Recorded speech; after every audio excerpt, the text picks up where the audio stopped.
All right, let's jump straight into this explainer, because we are looking at a historic shockwave that literally just rocked the scientific community. We're talking about an artificial intelligence autonomously cracking a mathematical problem that has completely baffled humanity's greatest minds since 1946.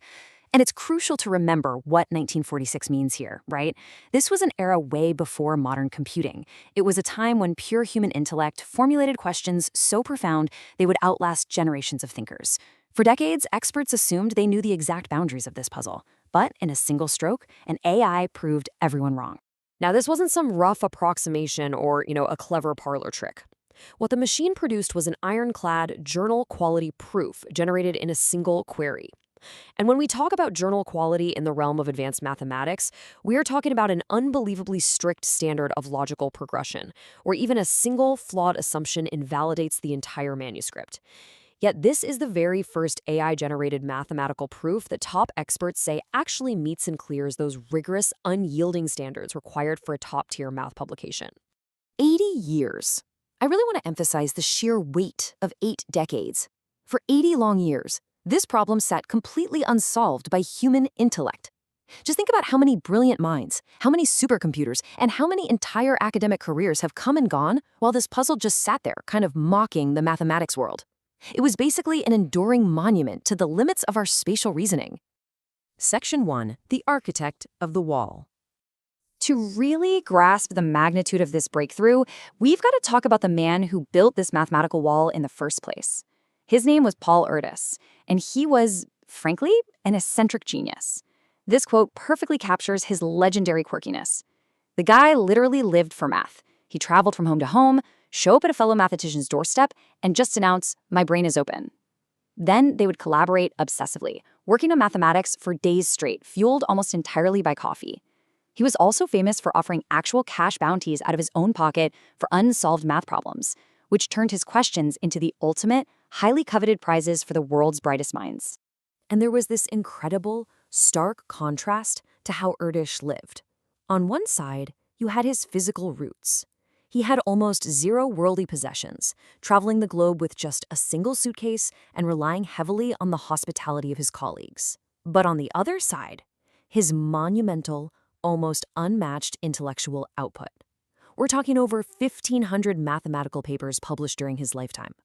Posing a so-called Erdős problem was his ultimate specialty, and solving one of those bounties is widely considered the absolute Olympics of mathematics.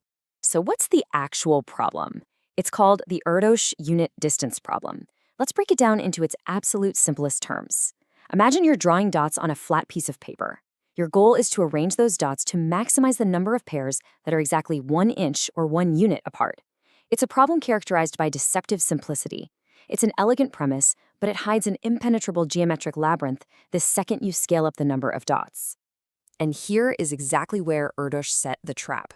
Back in 1946, he assumed there was a strict mathematical ceiling to how many unit distance pairs you could make on that flat plane. He essentially argued that the number of pairs could never grow much faster than the number of dots itself. And for 80 years, human intuition backed up this ceiling.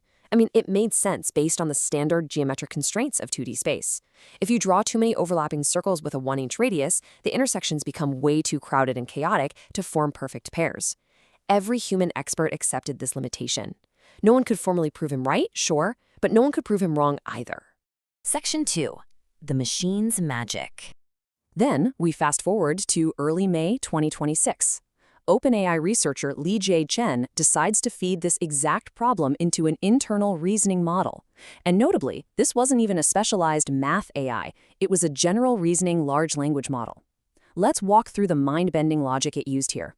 Step 1. Instead of staying constrained to a flat 2D piece of paper like every human did, the AI built a structure in a higher, multi-dimensional space using advanced algebraic symmetries. Working in higher dimensions let it completely bypass the spatial crowding restrictions of a flat plane. Step 2.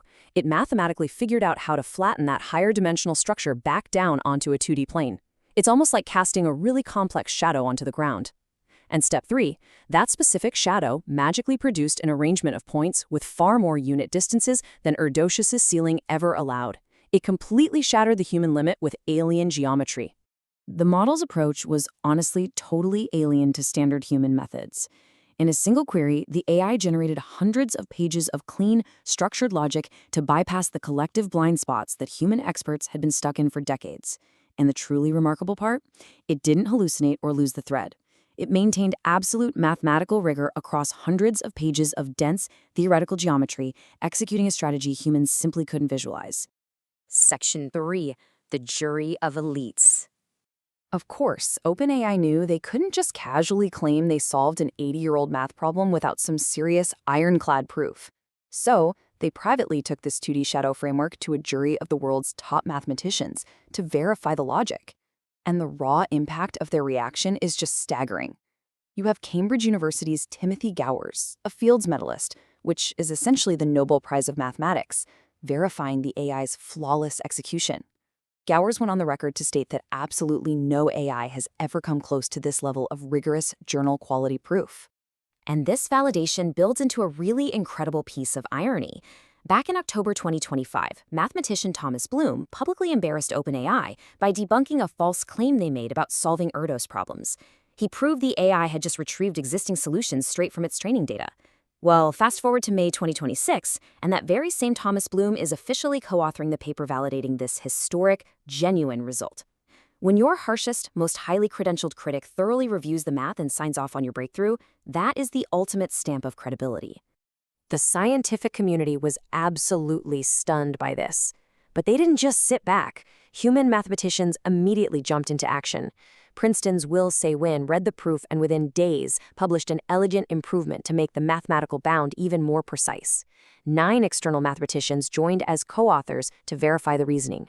It's a perfect illustration of how the AI provided this vital, out-of-the-box creative spark, but humans refined it, contextualized it, and formally communicated it to the wider academic world.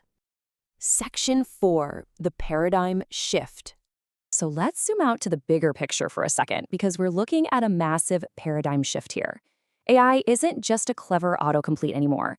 It is now autonomously finding fundamental truths that brilliant human minds completely missed. So why did the AI succeed where we failed? University of Toronto's Jacob Timmerman puts it perfectly. The AI can play in treacherous waters. It succeeded precisely because it completely lacked human ego and cognitive bias. It didn't have 80 years of human academic tradition whispering in its ear saying, oh, that approach will never work. It just calmly executed the math, venturing into dimensional spaces we assumed were complete dead ends. Now, we do need to ground this excitement with some totally legitimate operational points that experts have brought up. First, transparency. External reviewers only verified a human-edited version of the proof, not the raw AI logs. Second, the AI used existing mathematical tools. It didn't invent an entirely new branch of math from scratch. And third, Harvard's Melanie Matchett-Wood raises a really interesting point regarding academic attribution. See, the AI used incredibly specific algebraic ideas from existing literature to build its proof, without crediting the original human authors. In mathematics, attributing the specific tools and foundational proofs you use is a core part of the discipline, which makes the whole concept of AI authorship a very messy, complicated new frontier. Which brings us to the end of our explainer here, and leaves us with this haunting, really provocative question. If an AI proves a theorem using brilliant dimensional leaps that humans missed, but constructs it using algebraic tools that humans built and published, who really gets the credit? Does it belong to the machine, the researchers who built the prompt, or the generations of mathematicians who supplied the theoretical foundation? It's an existential question about the future of human knowledge and discovery, and I'll leave you to ponder it. Thanks for joining me today, and as Erdős would say, keep your brains open.